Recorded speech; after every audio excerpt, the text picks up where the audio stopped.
More companies are promising to increase representation in the workplace, and now a new book offers a guide on where to start. A report on more than 800 companies from various industries found that 76% had no diversity or inclusion goals at all. Diversity, equity, and inclusion consultant Deanna Singh has conducted diversity training for nonprofits and Fortune 500 companies. Her book is called Actions Speak Louder, a step-by-step guide to becoming an inclusive workplace. Deanna, we're so glad you could join us here. Good morning. Good morning to you. It's a pleasure to be here with you. Well, you really dig in here because you talk about your own experiences, about your ideas being stolen, about being passed over in the workspace. How did all of that inform this read? You know, really when I come to this work, I come to it from a very personal perspective and a very professional perspective. On the personal side, I actually am a biracial woman. And so my mom is African American, my dad is Asian Indian. They met and got married after knowing each other for just 3 months and didn't even speak the same language. Wow. Yes, and they've been married for over 40 years. Wow. I know. And so one of the things that I got to learn at a very early age is that when you're able to create inclusive environments, right? These two people who on paper shouldn't have been able to make it work did and did it really well.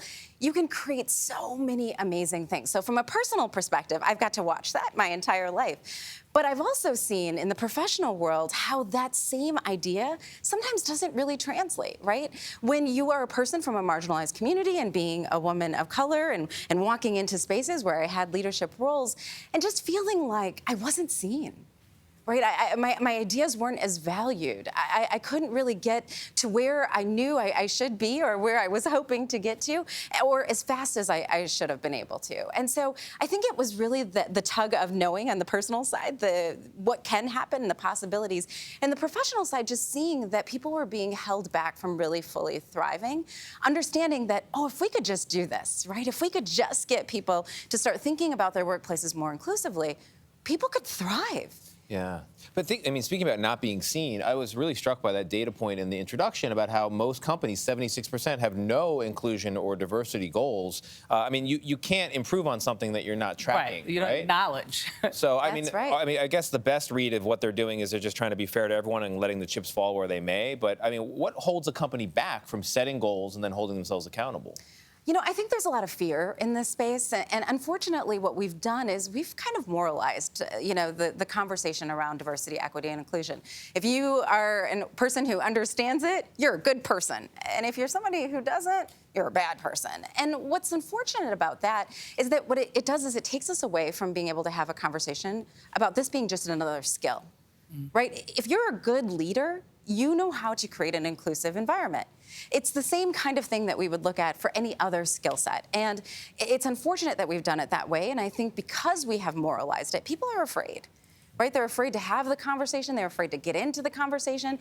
And that fear holds them back from being able to pull this into their strategy. I think that a lot of people talk about this idea that we live in a meritocracy and the fallacy of that in and of itself. But more importantly, why is it important to have a diverse and inclusive environment in the workspace? What are the dividends? Yeah, so there's a lot of things. But one of the things that I would just say is that, there's a lot of people who say, well, we do have a diverse community, or we have a lot of diversity in our organization. And that's fine and good, but it's actually not enough, right? Because in order for you to be able to be really effective and get kind of the benefits of the dividends, right? The dividends are you can be more innovative. You will recruit more people. More people will be interested in your organization. You don't actually get that unless people feel included. One quick question as we run out of time. If you're an employee at a company and you don't think your company's doing well, you have a kind of a tough question for yourself. Do I speak up, maybe draw attention to myself, or do I not? What's your advice there?